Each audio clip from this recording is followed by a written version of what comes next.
Hey guys, what's going on? It's Eli, back with another review video. And tonight, we come to the second to last X-Men film from 20th Century Fox. And yep, that's right, and, as I teased in the last review video. And sadly and unfortunately, especially after, the results of Logan, in which, people cite that being the true finale / ending to the X-Men movie series from Fox. Yes, and you know what? I would agree too. But, after that, we would get two more from Fox, and especially this was right around when Fox would be a part of the Disney family, and boy, how lucky they were to not only, getting Logan out, and again, that pretty much being considered the true finale, etc., but the last two, and this being the second to last, yeah, it's unfortunate, and So that's right, guys. From 2019, the second to last X-Men film, and which featuring the younger versions of the X-Men characters, X-Men Dark Phoenix. Yes, X-Men Dark Phoenix. And I'm not doing this alone, because joining me, and seeing as how he's joined me in some other reviews, like, mostly reviewing the X-Men films, etc., is one of my good friends, Anchorman. It's good to have you, joining and reviewing the second to last X-Men film. Hello, thanks for having me. Yes. So, that's right. X-Men Dark Phoenix, yeah, because, again, sadly, we know how they turned out. The first things I have to say about Dark Phoenix, well, fortunately, I didn't get to see this in theaters, and maybe it was probably for the best, and I'm sure you guys would think so too, if any of you had seen it in theaters, but when watching it, and I think it was around when, it did make its way to Disney Plus, or maybe I did watch it on, Prime or something, but either way, watching and, getting to finally see Dark Phoenix, and even rewatching it, yeah, I get it that it's not really the best, and, good, finale to, the X-Men films, and again, this being centered on the younger versions of the X-Men characters.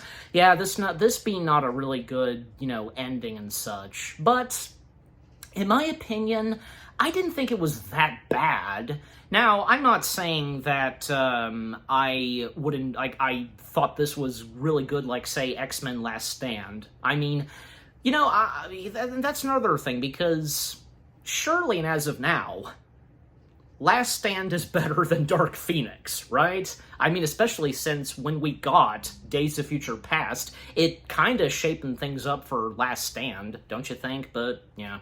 But that's just my opinion, and maybe you guys would think so too. But Dark Phoenix, I liked it. Sure, it's not the best, and, the ending to this, X-Men, variation, again, them being young and such, but I thought that Dark Phoenix did have a few good moments, good action, good visuals, and the characters using their mutant powers, and, some of the things that was going on with some of the characters, I know, but still, of course, that mainly goes for, Jean Grey, but still, overall, I didn't think it was that bad. I agree that it's not the best, but, I'm just one of those, and I'm sure the same goes for some of you that think this is okay and like it, and, it can be fun to watch, right? But anyways, alright, so now we turn over to you, Anchorman, because what are the first things you have to say about Dark Phoenix? I think it's a pretty kind of disappointing sequel to Apocalypse. There were some things I enjoyed about it, but overall I thought it could have been a lot better, in my opinion. Yeah. For the Dark Phoenix saga. Yeah, that's true. Yeah. And besides, because, well, this being written and directed by Simon Kinberg, and, I don't know, I mean, I think he did pretty okay directing this film and, his direction to this, but still, yeah, again, like Anchorman said, and like I said too, yeah, it's not the best, and yeah, it's a disappointment, but still, But is there anything else you've got to say, your first thoughts and such before we move on? I thought, I guess James McAvoy as Charles Xavier was still pretty great, but I don't know, I just thought I thought it could have just been a better adaptation of the Dark Phoenix, since it's like a big story for the X-Men. That's true, yeah. And seeing as how, yeah, we center on the younger versions, and it's a completely different timeline, so... especially, after the events of Days Future Past, and, after that, and we would go to Apocalypse, and then this, yeah, but anyways. Okay, so, with our first thoughts and such, that what me and Anchorman had to say out of the way, as always, for me, read the description / the story. The X-Men face their most formidable and powerful foe when one of their own, Jean Grey, starts to spiral out of control. During a rescue mission in outer space, Jean is nearly killed when she's hit by a mysterious cosmic force. Once she returns home, this force not only makes her infinitely more powerful, but far more unstable. The X-Men must now band together to save her soul and battle aliens that want to use Grey's new abilities to rule the galaxy. Okay, so, with that out of the way, getting into the film itself. Oh, and by the way, because you didn't get to experience this in theaters, did you, Anchorman?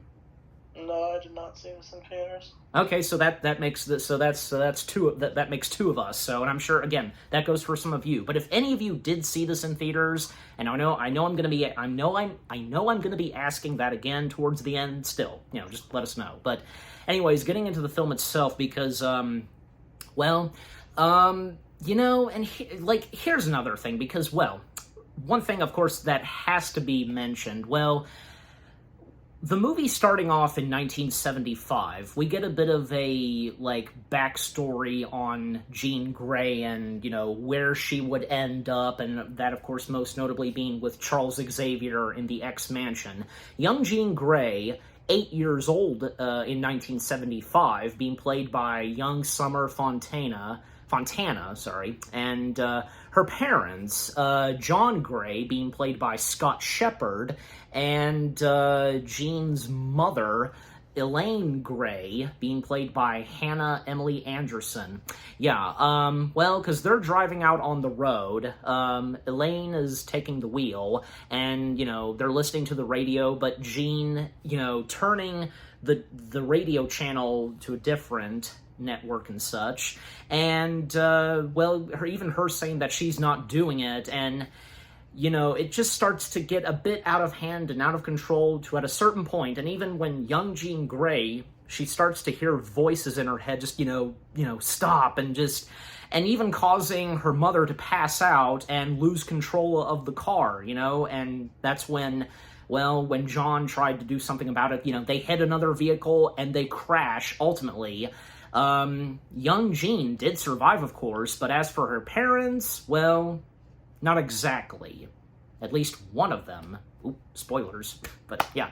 And, at the hospital, Jean is greeted by young Professor X, Charles Xavier, himself, once again being played by James McAvoy.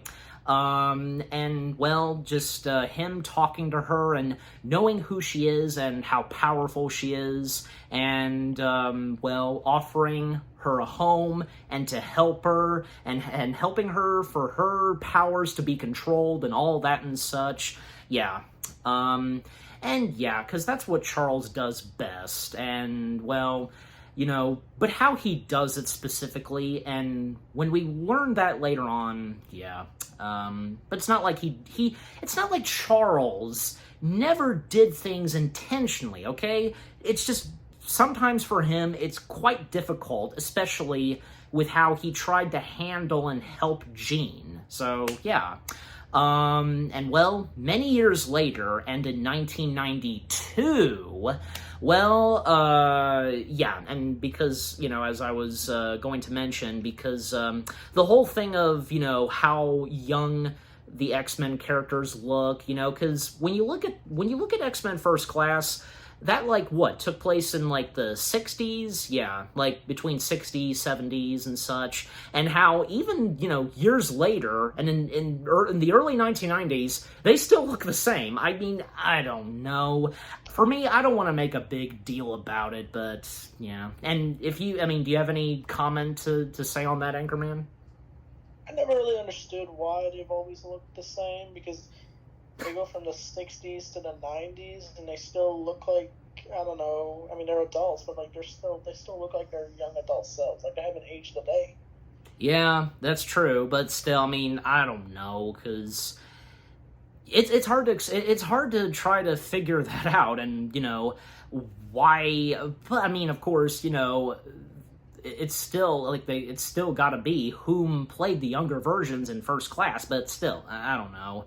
But, yeah. But for me, again, I try not to make a big deal about it, and maybe you shouldn't either, but anyways. But, yeah, again, 1992, we see a rocket launch happen, and apparently, something went wrong when the rocket made its way out into space, and, well, at the X Mansion, once again seeing Charles Xavier, as well as Hank McCoy, / the Beast, once again being played by Nicholas Hoult. They are aware of this, they're watching it on television, and, well, Charles at one point calls up the President of the United States, because there's a special hotline for the mutants at the X Mansion where they can contact the President if any further assistance, any rescue and help.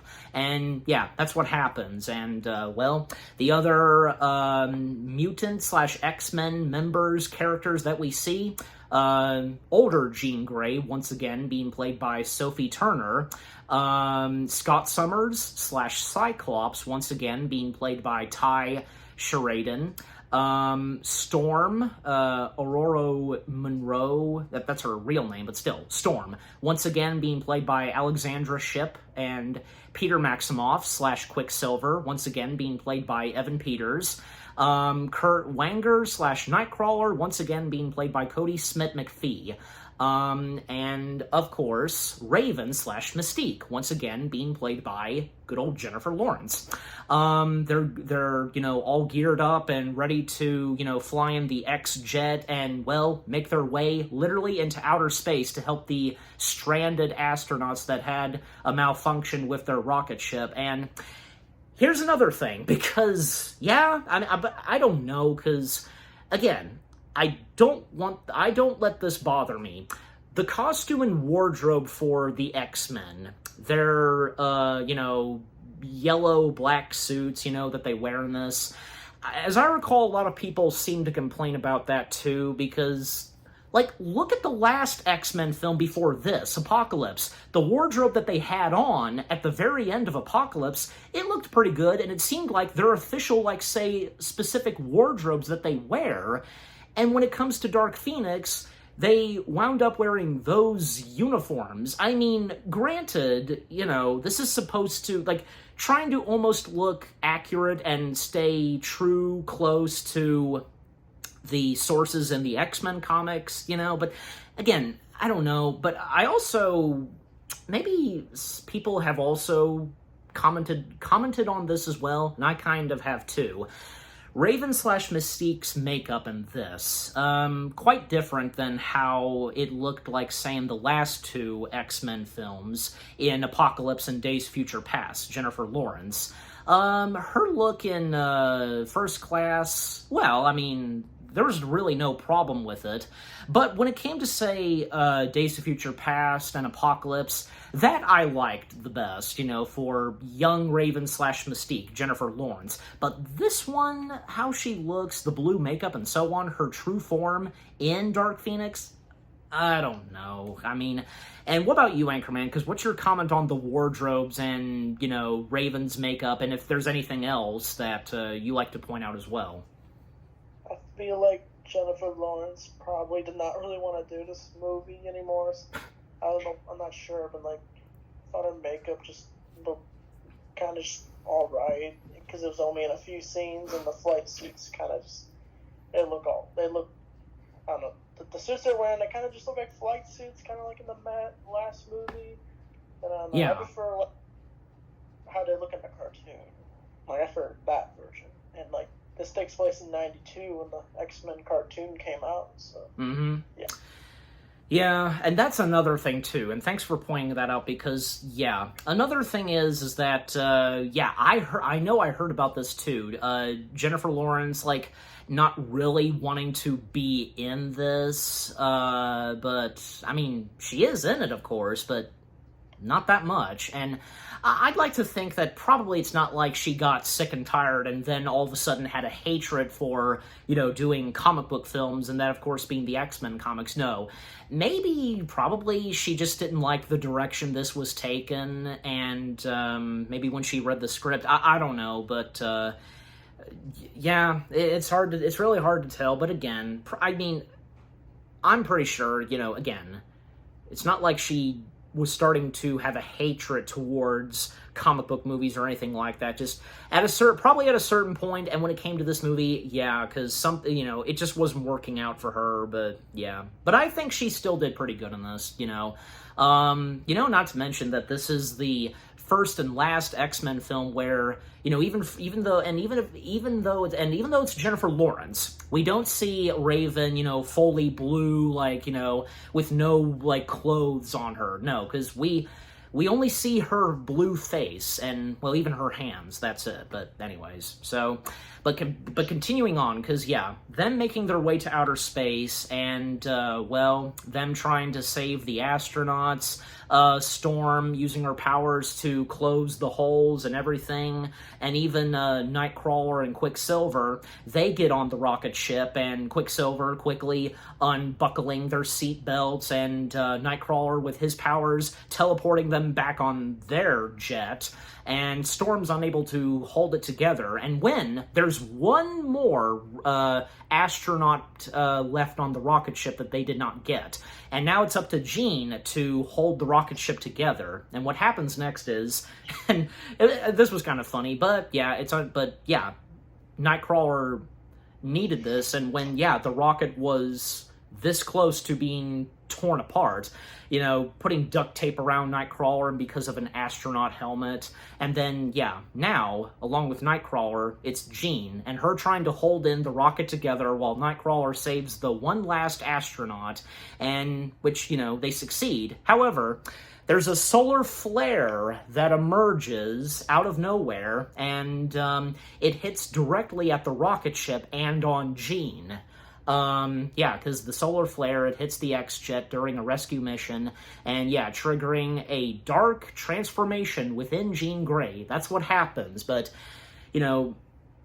she feels fine afterwards. She was unconscious, but she was awake, and even after that, they saved the astronauts. They came back. Well, everybody was there to applaud and cheer for them, and, well, even having their own young fans. Like a little girl who was holding a Raven action figure. That was nice. And, well, later on, and to speed things up because, still, Jean, the aftermath of what happened to her and when that solar flare, it merged in her, well, she says that she's doing fine, but obviously, no, something bad might happen at any point. But for now, she's doing okay, and even the X-Men, later that evening, they're celebrating out back in the mansion. And some of the one of the mutants that we see is Dazzler, being played by good old Halston Sage. I remember her best from being in, say, the first Goosebumps film, as well as, playing one of the characters in The Orville. Yeah, Alara, yeah, that's right. Because Dazzler's powers is, making, stars or something, and even can sing, And if you know the character Dazzler, you know her powers and such, but yeah.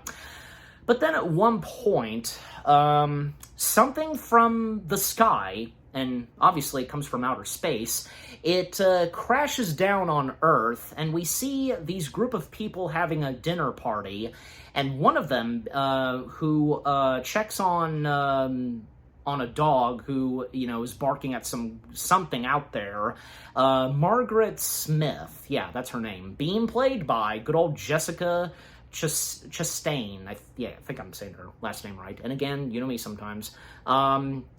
Checking out what the dog is barking about, and well, out of nowhere, this alien race pops out, and they're shapeshifters, and they're called the Dabari, if how they're specifically pronounced, how it's specifically pronounced, but yeah. They step in, and, well, they kill off Margaret, and one of them takes the form of her. And now, yeah, this Dabari alien, now taking the form of Mrs. Smith, and the name of the shape-shifting alien is Vok. I think I'm saying that right. And, well, killing all the others at the dinner party and taking their forms and so on. And back at the X mansion, well, because, still, Jean, she says that she's doing okay, but still.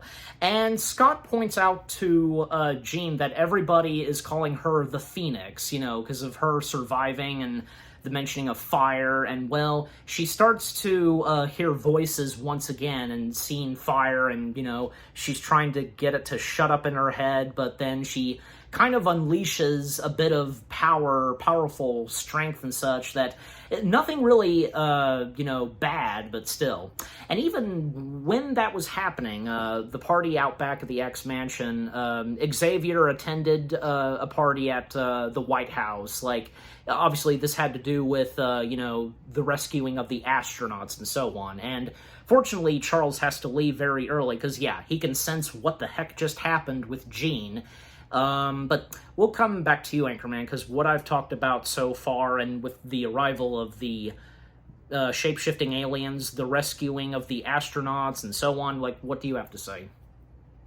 I thought them rescuing the astronauts was a decent scene, but I don't know, it kind of is following how Jean became the Dark Phoenix. She gets possessed after a space crash, but, once they meet, the other aliens, I think originally it was supposed to be an alien similar to the Skrulls, but because they were in Captain Marvel at the time, they had to change it, and that's what led to the movie getting reshot and delayed. Yeah, I never thought of that, huh? And maybe I did hear about the film being reshot, but I didn't know fully, but yeah, thanks for that. There's even a moment that, cannot avoid talking about, even, there being a clip of this on YouTube, and, because, well, when they come back, and after the big rescue of the astronauts, well, even though everybody's okay, no one got hurt or killed. Well, Jean almost did, but still, she did survive, despite the fact what got into her. And little does everybody know. Raven, she's kind of pissed off at Charles because, the risk of Jean almost dying, but she didn't, and Jean, pointing out to Charles that he seems to really enjoy, the spotlight of him and the mutants, and, being invited to the White House, and, being treated like celebrities or something like that.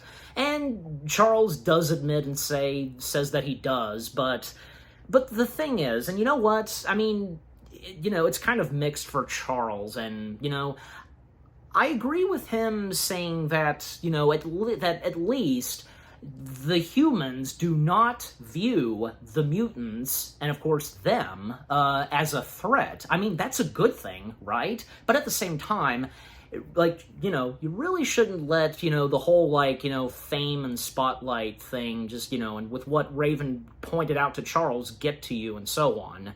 And yeah, and all through his life, Charles wanting to prove to the human race that not all mutants are bad and such. And, of course, we, the audience, know that, but, of course, the humans in the X-Men films, yeah, just, you get my point. And even Raven, also commenting to Charles that mostly the women rescue the men, and telling him that he should rename the team X-Women. The way that Jennifer Lawrence says it is pretty good. I mean, do you have anything to say on that, Anchorman? I don't know, is it meant to be like a cringy line, or is it an alright line? I mean, it is, but just how Jennifer Lawrence, Raven, delivers it, I think is okay, so... Yeah, I agree. Yeah, because it's understandable what she's talking about, and anything else you've got to say, because what I was saying, and with Charles, like, very mixed with him, like, trying to keep the fellow mutants safe, and, keep the peace between the mutants and the humans, and so on, like, anything on that? It's usually good for Charles to do that. It is, yeah, but when he, not intentionally, like, things go the wrong and bad way, just, but anyways, so, continuing on, because, well, after what happened with Jean, and she's still unconscious, and she's in her room, well, Charles, trying to figure this out, and, entering in Jean's mind, and the perfect time to do so, because, as we all know, Charles always struggling, trying to, read Jean's thoughts and so on. Well, even like, say, earlier, Hank was, checking out Jean and, mentioning about what happened with her and her powers, just, yeah. But point being is that, yeah, Charles using Cerebro and, looking through and checking out Jean and, the power that she has this time. However, something bad happens when Jean starts to wake up, and even at one point she heard the voice of her father. And could possibly Jean's father be alive and had survived? That's the thing. And, Jean, she did hear the voice of her father, and, believing that Charles had lied to her and so on. And, well, what happens next is she is basically going to be leaving the X-Mansion, even when Scott tried to, convince her not to, and, he would not let Jean down, because, yeah, the more chemistry and the romantic relationship that we get between Scott and Jean in this. Now, I think it was done pretty good, but at the same time, still, because it's unfortunate, and when Jean, she shuts Scott down, and even, having him go to sleep, because, yeah, she is going to proceed, leaving the X-Mansion, and to go back to where she grew up at, and to possibly find her father, who may or may not have died. And yeah, even when Charles was trying to really, get to her, but it was just too powerful for him, it even caused him to have a nosebleed, and yeah. And, well, Charles, he's gonna do whatever it takes to get to Jean and to, convince her that it's all right, and, get her to come back home and so on. And to speed things up still, because, yeah, and when we come back to the shape-shifting aliens, because by that point, they have taken their forms in disguise, and, yeah, because one of them being Jones, yeah, being played by Ato Asando, I think I'm pronouncing that right, again, you know me sometimes, and, well, because, yeah, they are aware of Jean Grey and what she has in her, and what they're going to do with Jean and the power that she has in her, the cosmic force and so on. That was the solar flare. And when we come back to Jean, well, because she arrives at where she grew up at, and when approaching at the house that she grew up in, and coming face to face after all this time, you know, and the last time she saw her parents, and, you know, alive and well, was 1975, and years later, in 1992, being reunited with her father. He did survive. He's the only one that's alive. And yeah, still, Scott Shepherd playing John Gray, he is quite surprised by, you know, seeing the sight of his daughter now grown up. But at the same time, I think we can tell already that he's really not that excited or anything like that, almost feeling uncomfortable. And even when Jean discovers that there are no pictures of her in the later years, and realizing that her father was never looking for her, and she starts to have flashbacks, and that's what happens at times, you know, flashbacks that we see of young Jean Grey at the hospital, and even being with Charles Xavier, yeah, and, well, she finds out that there was a private conversation that happened between her father and Charles, and yeah, and her taking it the wrong way, and how she now feels towards her father. And, well, I mean, at least she didn't kill him, just, you know, had him go to sleep. And then that's when the X-Men, they arrive in their X-Jet, trying to convince Jean to come back home, but she wants nothing to do with it. And even when Scott, whom is the love of her life, when he tries to talk to her, and even when he told her that she said it to herself, to Scott, that, you know, she would never leave him and so on, you know, what she said, but nothing works. And even when, out of nowhere, police show up, who called the police? Was it Jean's father? I guess, but I don't know. I mean, he was right there the whole time with her, like, or maybe he called them up in the kitchen or something to get a drink of water, probably, but still, it's never established. But yeah, the police show up and, well, just, you know, causing the police cars to flip and be damaged. Hopefully, most of the police officers did survive, and, well, the X-Men, they tried to, you know, calm and stop Jean, but they're sadly no match for Jean. From Quicksilver, Nightcrawler, and even Hank was about to do something, but Charles stopped him by freezing him, as well as the policeman, and nothing Scott could do, Storm, etc. But then, it comes down to Raven / Mystique. She tries to talk to Jean and convince her, and even telling her that she would never turn her back on her, and just, yeah, and telling her to focus on her voice, and only her voice. But Jean, not able to control this, and just, you know, she unleashes, you know, the power once again, and causing Raven to be propelled backwards and being impaled, literally. And this was an infamous death, obviously. And like we said earlier, because, yeah, and with what Anchorman commented on, that, yeah, apparently because Jennifer Lawrence, you know, just, you know, didn't really want to do this film, and for about, like, say, up to 45 minutes or so on in the film, yeah, that's all we get of Raven. But still, despite the fact that we don't get that much of Raven / Mystique in Dark Phoenix, and this being the last time we would see young Raven and so on, still, Jennifer Lawrence did not disappoint with what she brought to, you know, Raven / Mystique and up to this, but yeah. And, well, of course, this being a very sad moment for Hank, and of course the other X-Men members, Jean, she had fled, and, well, Hank, because, yeah, forgot to mention this, the feelings towards Hank and Raven, yeah, were pretty good, and the relationship that they had. And even when it was brought up very early on that Raven was considering leaving, and telling Hank that, their lives being under Charles and so on. And Hank was kind of slowly but surely, agreeing with Raven on that, and maybe possibly they could live their lives, have their lives and maybe live happily ever after, who knows?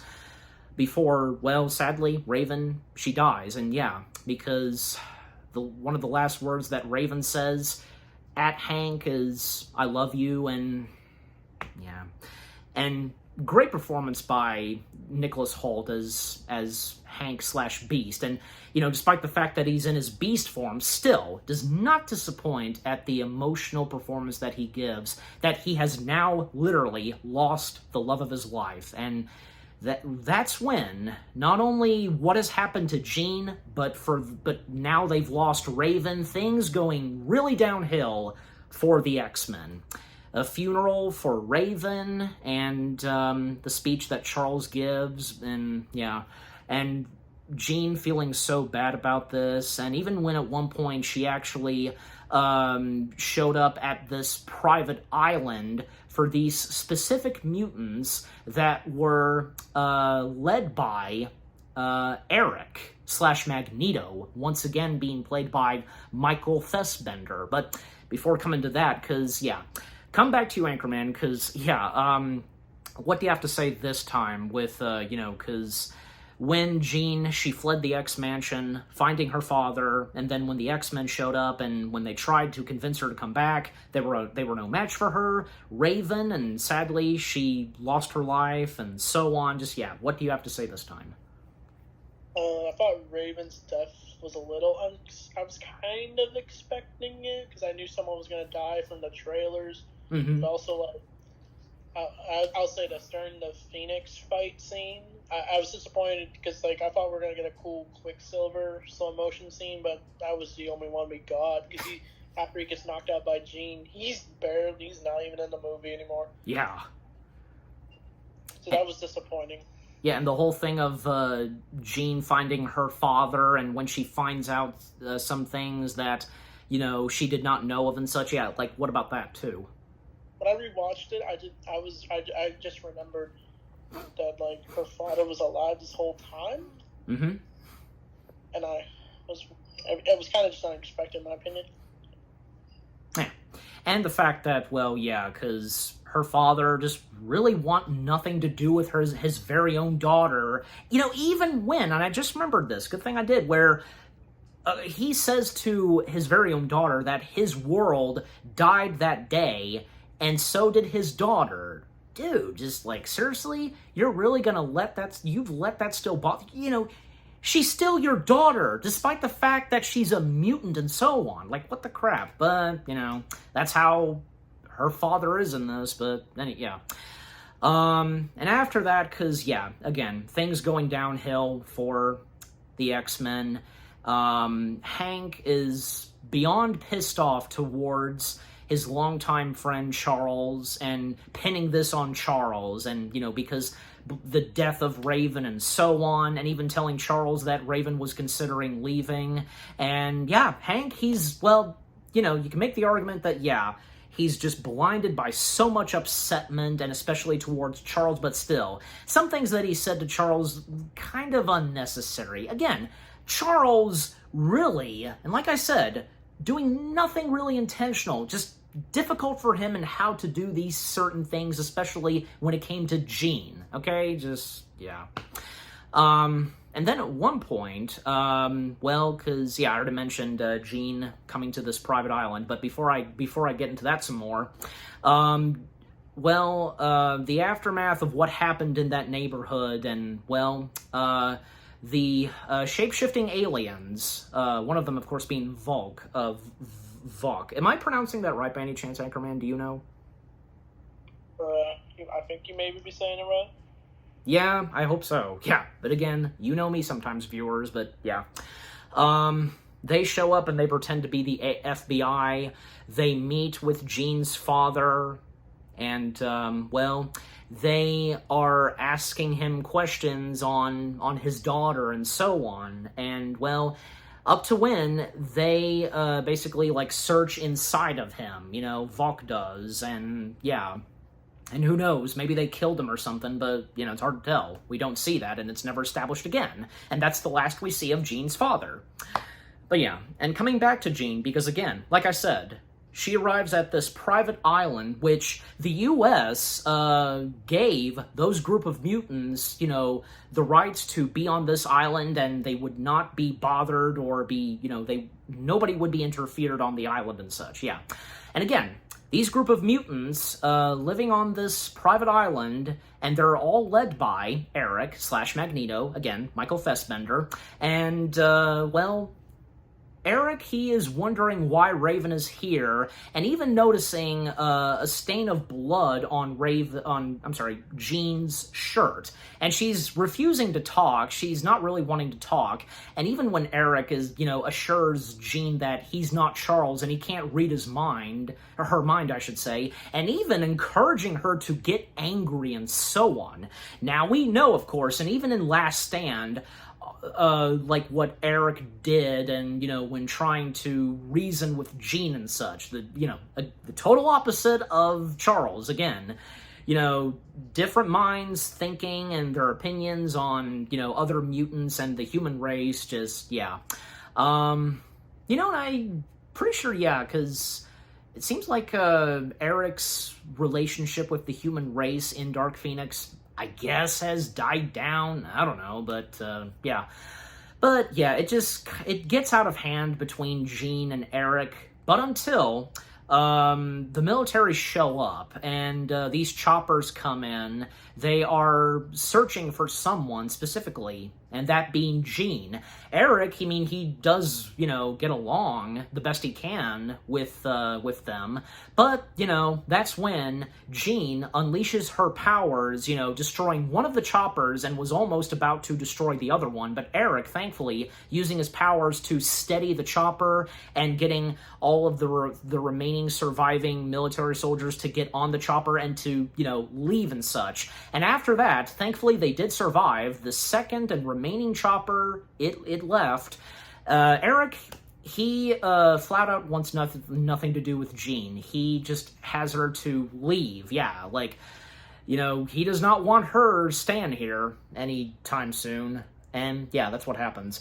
And there are two mutants that technically have big parts in this movie, and them being led by Eric.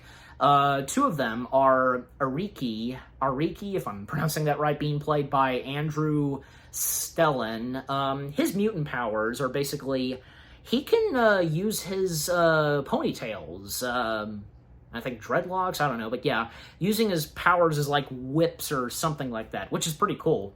And another mutant, which being Selene. Yeah, Selene, whom her powers, it's basically the same thing as like Charles Xavier, mind controlling. And Selene Galileo, I think, yeah, I'm pronouncing that right, being played by Kota Eberhardt. I am pronouncing that right.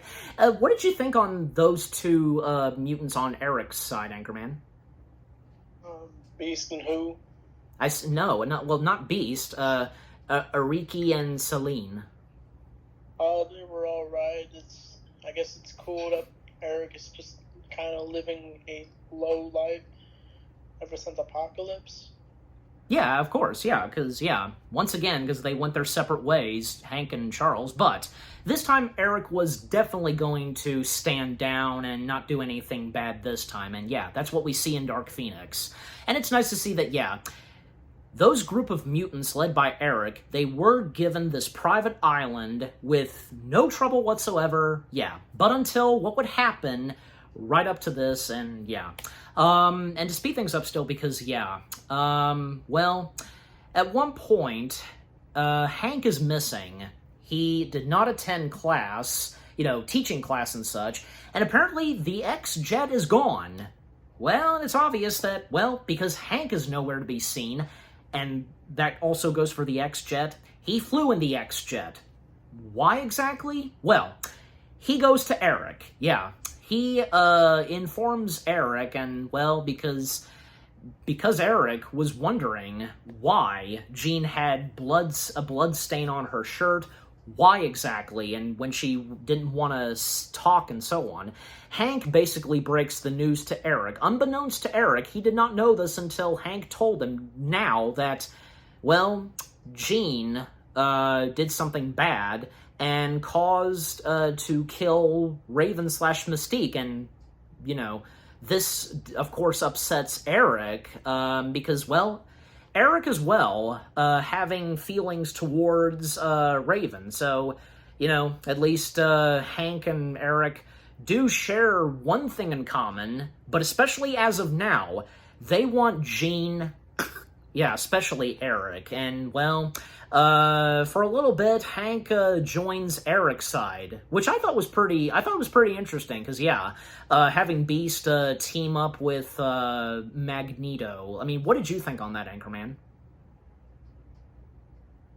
I kind of knew it was something like that would lead to it, but I don't know, you never really expect Beast to join the other side.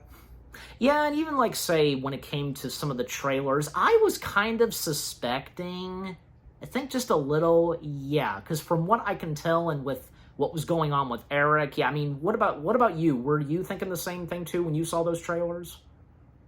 Yeah. Okay, there you go. So that's, yeah, so that once again makes two of us. So, but yeah, again, Eric, yeah, he, you know, meets with Hank, and yeah, Hank came to Eric, and because, yeah, about informing him about Jean and with the death of Raven and such.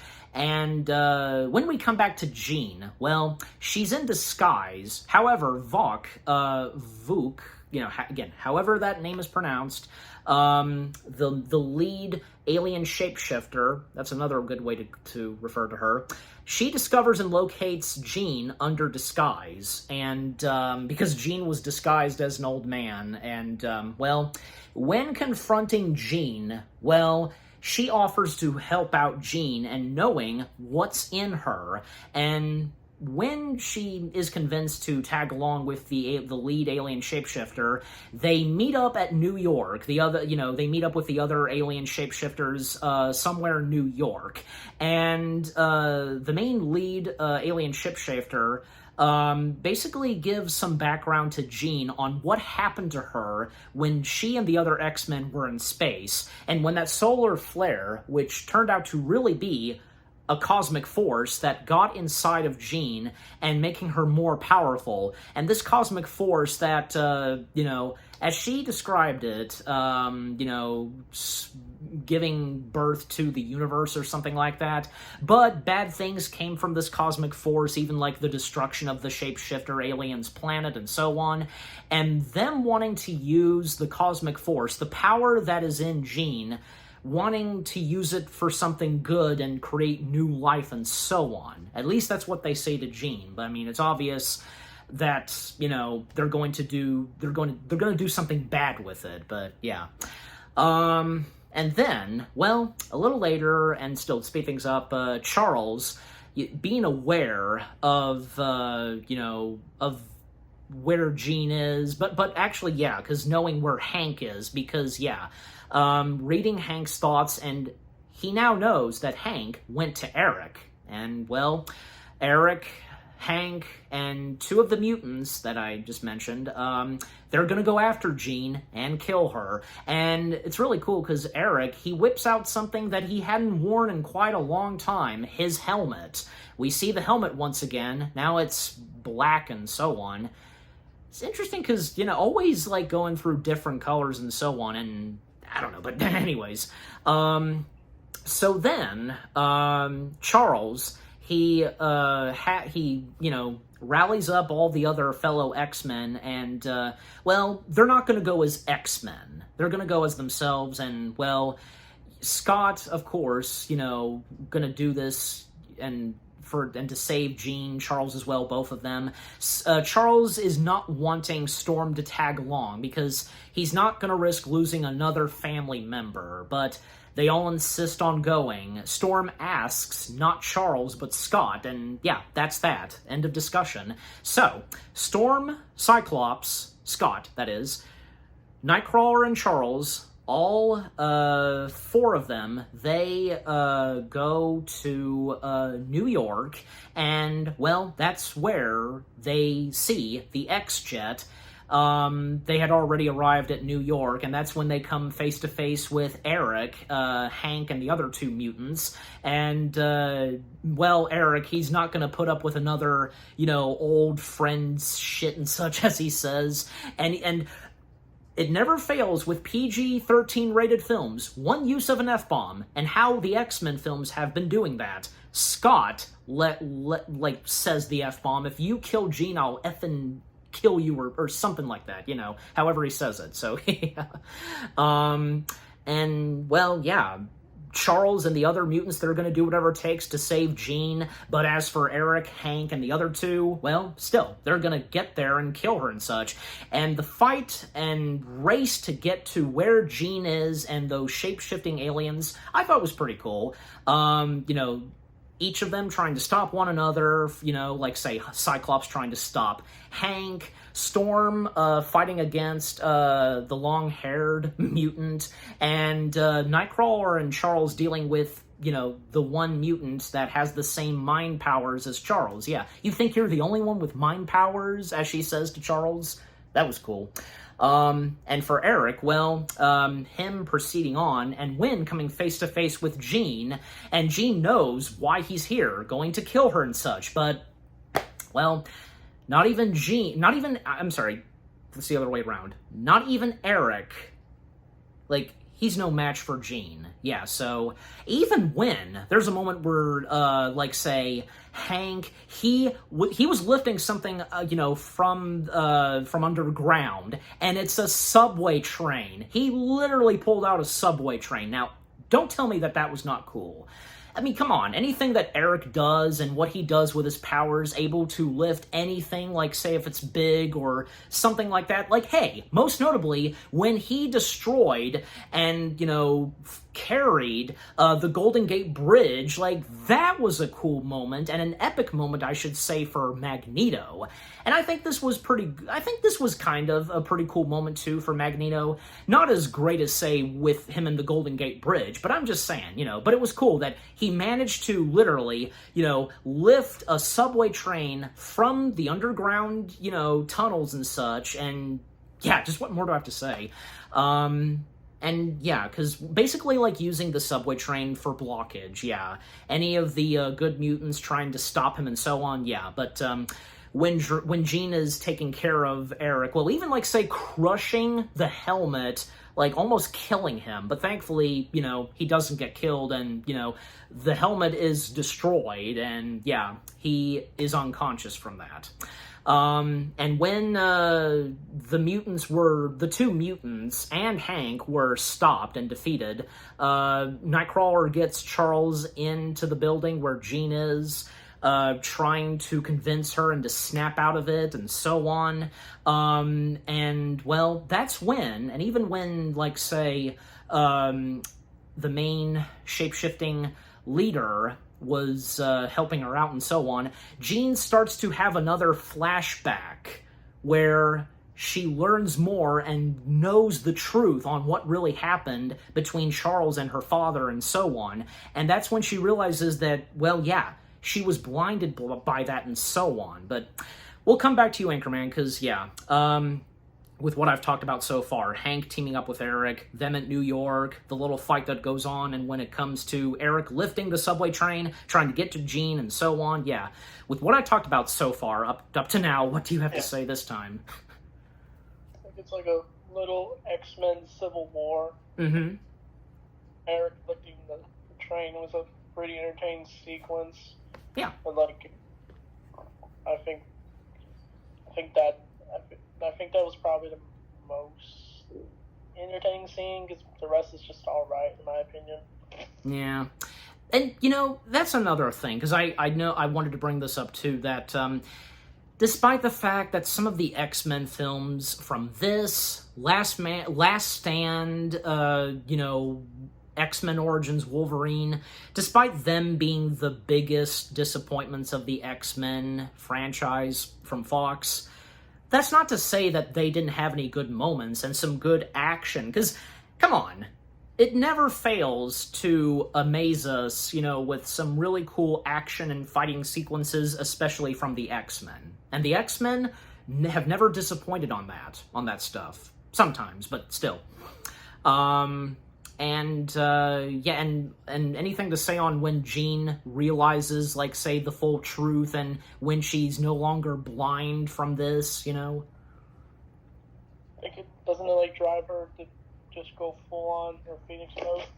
Almost, yeah. Not quite there yet, but yeah, okay, so anyways, but overall, yeah, she starts to come back. Like, the Jean that Charles and Scott know is starting to come back, and refusing to, like, give in the power and such to the alien shapeshifters, just, yeah. Well, she's trying to, fight it, and even when Charles is, is encouraging Jean to stop Vought to, containing all of the power that Jean has, and, well, what happens next is, Jean sends her flying from, like, the rooftop, and she's now unconscious, and, well, unfortunately, military enforcements, they show up, and they bring in the mutants, placing them under arrest and so on, electrocuting them, and putting them in cuffs and around their necks and wrists and so on. And even when it seemed like Cyclops and Charles were almost about to get out of there with Jean, but they were too late. So yeah, all of the mutants, and even those that were unconscious from Nightcrawler and Eric, yeah, they were captured. All of them are, and well, them being put on this military train, transporting the mutants. There's even one military soldier who talks directly to Nightcrawler, saying that my son used to be a fan. But for the alien shapeshifters, well, they're not finished, because they're now going to go after Jean, kill her, and get the power that she has. And yeah. And there's a moment for Charles when he, talks it out with Hank and Magneto, and finally gives in and says that, yeah, he's the villain. But again, he never intended to lie to Jean and for anything intentional to happen. Again, it's obvious that these things, even when it came to young Jean Grey, very, very difficult for Charles. Trying his pardon my French, but it's true, trying his damnedest to do whatever it takes to, say, protect his fellow mutants, and that, of course, one of them being Jean Grey. You get my point. And to speed things up still, because, yeah, the alien shapeshifters, they hijack technically they do, because they catch up to the military train in a tunnel. They ride on it, and, well, choppers are, flying over the military train, and they see what's going on top of the train, and they think they're mutants, but Charles and the other mutants, they know that they're not mutants, and they're trying to, get the military soldiers to listen, but obviously they're not going to, and how are they really supposed to know? And that's when, and still to speed things up, they break in and taking on the military soldiers, but at least one of them, and that being the black military soldier who, spoke directly to Nightcrawler telling him to release us. Even, yeah, the Charles, Eric, they were telling them to release them. They can trust them. They can easily take them down. And that's when that one military soldier, deactivates the chains that they're in, and, well, yeah, thus they get into action and they take on the alien shapeshifters. But sadly, most of, pretty much all of them, the military soldiers, they get killed. Even the one that, having a son and, used to be a fan of the X-Men, interacted with Nightcrawler. He didn't want him to die, but sadly he did, and now Nightcrawler just in complete rage and just so on. It's really cool. Once again, like, some of the action in the X-Men films, even in this, not bad.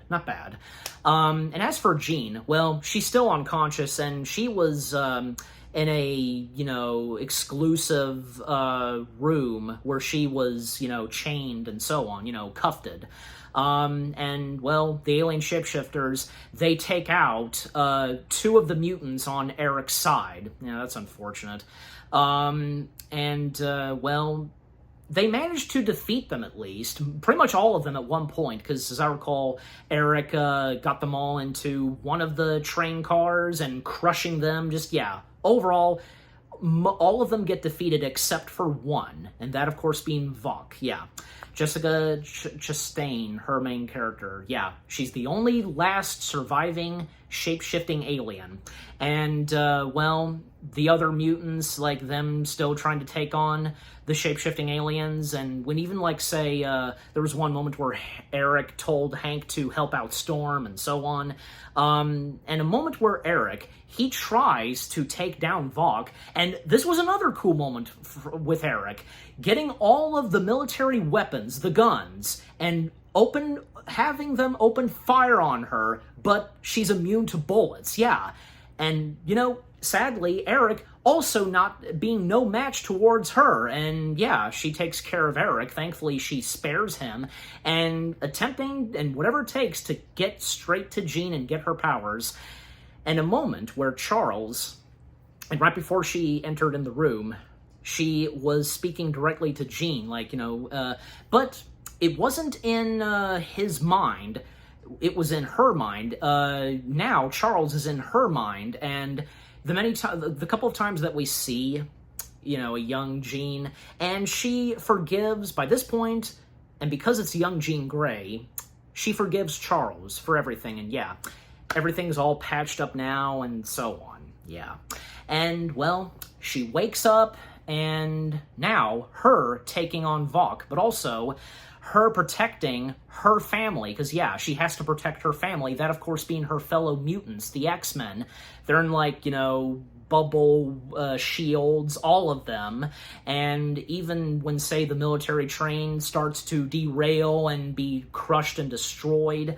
But, we'll come back to you now, Anchorman, because with what I've talked about so far, the sequences that happen on the military train and so on, what do you got to say? I liked how the way they got out of the train, and, the sequence where they took out the soldiers. Mm-hmm. And, I think the way Nightcrawler did it was pretty nice. Yeah, I think so too. And wasn't that another cool moment too with Eric when he used all of the military weapons, opened fire on Vok? Yeah, that was good. Yeah, that was cool. All the machine guns. Exactly, yeah. And again, like I said, sadly, she's immune to bullets, and Eric is no match for her. But, again, when it comes to the climax, the military train is derailed, crushed and destroyed, but thankfully, all of the mutants have survived, and when, well, the last remaining alien shapeshifters try to take on Jean, well, they're no match for her now, because, easily taking them out, like just turning them to dust or something, crumbling them. And when it comes down to her and Vok, and, well, them just going at it, and, well, it just gets really intense and powerful between the two of them, and they're locked on, and, well, Charles and Scott trying to reach out to Jean, and, maybe she can survive from this, but, well, she has to do the right thing. She knows what she has to do. Sacrificing herself to save her fellow mutants and everybody else on planet Earth. Taking down Vok with her. And, well, even like when she says that her emotions are what make her powerful and so on. And, well, in the end, Jean defeats Vok once and for all, the last alien shapeshifter. And, well, Jean not only sacrificing herself, well, she's free. And we even see the Firebird, the Phoenix. It was okay with the appearance of the Firebird, but what about you, Anchorman? Because coming back to you, because what say you on the climax and when Jean's sacrificing herself and the Firebird and so on? What do you have to say? So, I don't know why, but, I feel I have this nitpick, but, some people who write, the X-Men Wiki articles, they say Jean Grey returned after she sacrificed herself in this movie because of the whole Days of Future Past ending, and I'm like confused because like she definitely died in this revised timeline. So like in Dark I'm Phoenix, like that is. I'm like confused whether she died or not. I don't know. I mean, even I don't know. I don't mean to cut you off, but I don't know either, because, but until at the very end of the film and until we get there, because, yeah, in the end, all is defeated. Jean sacrificing herself, defeating the last shape-shifting alien. She's finally free, and, well, it seems like everything's okay now, and hopefully, you know, for the human race towards the mutants.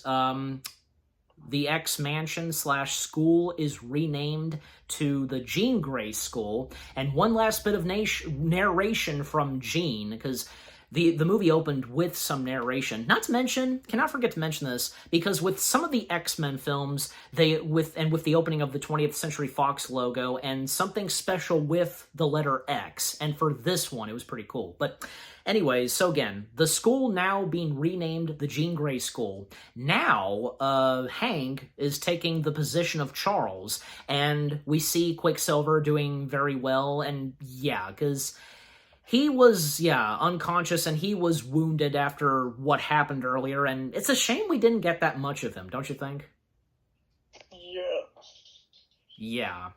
But I don't know, again, I don't let that bother me, and I didn't think it was that bad, but still, it would have been nice that we did get more of Quicksilver, and especially what would happen in the third and final act. I'm just saying, but, you know. And, well, and everybody else still being at the X Mansion from Scott, and again, Quicksilver, Storm, and so on. And again, Hank now taking the position of Charles because, well, apparently Charles has now retired, officially, and I believe he's, in Paris, France, and, well, because he was speaking French, because he was having a cup of tea, and he is greeted and meted by, his frenemy, Eric, and it seems that, I think that Eric, by this point, he's doing much better now. He's doing okay, and even offering his old friend a game of chess, and, well, Eric, like what Charles did to him the very first time they met and when he saved his life, Charles offered Eric a home and so on. Well, now, Eric feels that it's necessary to do the same for Charles, offering him a home and so on. And I'm sure as though, and hopefully, because it turned out pretty good, and and, for old time's sake, asking Charles, for another game and so on, and And the last shot that we get of this movie, as the camera pans up in the sky, presumably, it's the Firebird that, I guess, apparently, in some way, Jean is still alive, but now is the Firebird. It seems more likely, because, what else would it be flying in the sky so bright?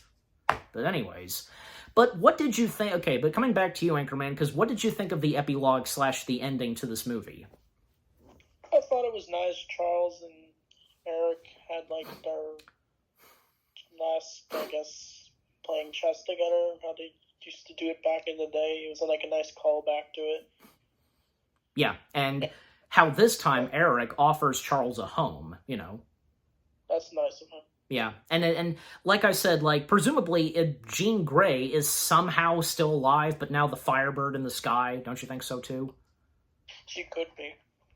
Again, what else could it be flying in the sky so bright? It's obvious, but the ending to this, to the second to last X-Men film, and, well, this being the last X-Men film with the younger versions of these characters, not bad. It was okay with what I've had to say in Anchorman, but X-Men Dark Phoenix. Yes, again, it's not the best, and a bad way for this being the second to last X-Men film, and this being the last X-Men film with the younger versions of the X-Men characters and so on. You get the point.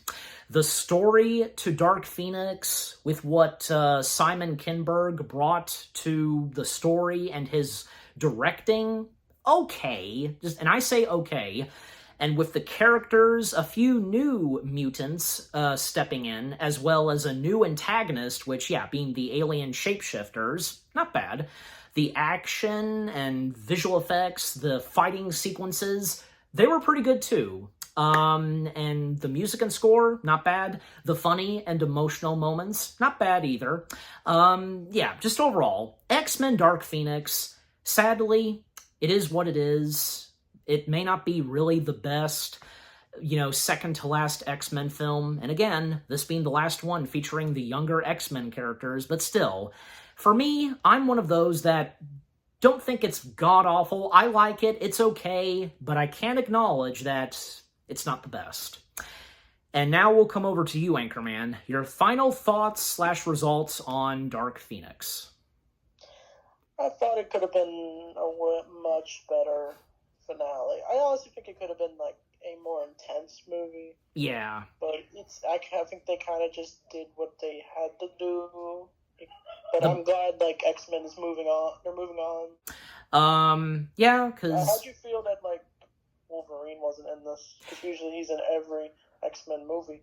And coincidentally, I was going to mention that too. I almost forgot. Thank you for reminding me, because yeah, this is the first and second to last X-Men film to not feature Logan / Wolverine, and that of course being Hugh Jackman. Well, because, the last one in the X-Men movie series being Logan, and yeah, and you know what?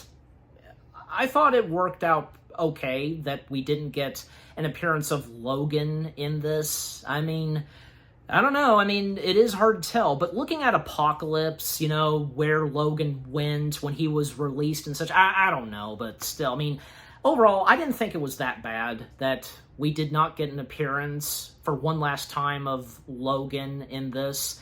And despite the fact that the very last X-Men film from 20th Century Fox not having him, well, that too worked out fine. But still, I mean, how did you feel on that too, Anchorman? That we didn't get Logan / Wolverine in Dark Phoenix? It kind of makes sense. I think the director said they didn't want to have Logan in to get in the way of like the relationship between Jean and Cyclops. Yeah. I guess that makes sense. It does. Yeah, it does make sense. At least Hugh came back to do Deadpool and Wolverine, and that was technically the finale to, I guess, the Fox X-Men universe. You are correct. You are correct. Well, not just X-Men, but other Marvel properties that Fox did, them being movies, that all together, the Fox Marvel universe, Deadpool and Wolverine being the finale of that. So, yeah. But just again, overall, X-Men Dark Phoenix, it is what it is. It may not be the best, but I didn't think it was that bad. I thought it was okay. And again, how do you feel, Anchorman? It was all right. Okay, there you go. Yeah. We thought it was okay / all right, both me and Anchorman. And how we rate X-Men Dark Phoenix. Yeah. We'll start with you, Anchorman. How do you rate it? I'll probably give it a 6. 6? Okay. Yeah, the same goes for me too. It makes sense. But as for me, I've said this before, I see the 6 out of 10 thing being good, but yeah, for me, because again, like I said, I didn't hate it. I thought it was not that bad, and I thought it was okay and such, you get my point. I too am giving X-Men Dark Phoenix 6 out of 10 stars. Yes. For both me and Anchorman, we give it 6 out of 10 stars. And what about you guys? What did you think of X-Men Dark Phoenix itself? And if any of you, as I said earlier, and I'll say it again, any of you that did get to see this in theaters, were some of you more than likely disappointed? But were some of you, like me, thought that this was okay? It may not be the best, but it's not really god-awful or anything like that. Yeah.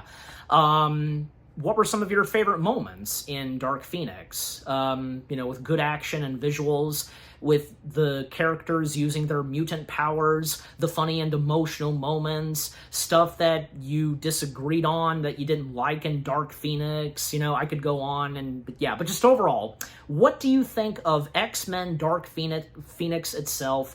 Again, the second to last X-Men film from Fox, and this being the last X-Men film featuring the younger versions of the X-Men characters. and with what me and Anchorman had to say, our review, and yeah, what did you think of our review? Leave comments and give this review video a like, as always. And so, with all that being said, thank you very much for watching. We hope you guys enjoyed our review of X-Men Dark Phoenix. More review videos are coming your way. They're going to be awesome. Keep looking forward, and we will see you guys in the next video / review. And Anchorman, it's been a pleasure once again having you, and yeah, joining in, reviewing the second to last X-Men film from Fox. Thanks for having me on. Anytime, my friend, anytime. And any last words? Say goodbye. Farewell. He says that for me. Again, thank you very much for watching, and almost forgot to mention this. Stay tuned, because what I will be reviewing next, just by myself, solo, another Marvel film, and this time, and well, coming straight from the MCU, and to best describe it, could they find a way to do the next installment from Wakanda without King T'Challa? Yeah, it's obvious, you know what I'm talking about. Again, stay tuned for that. Take care, and until the very last X-Men film from Fox, you know what it is, and sadly, we know how that turned out as well. Peace out, and X-Men unite!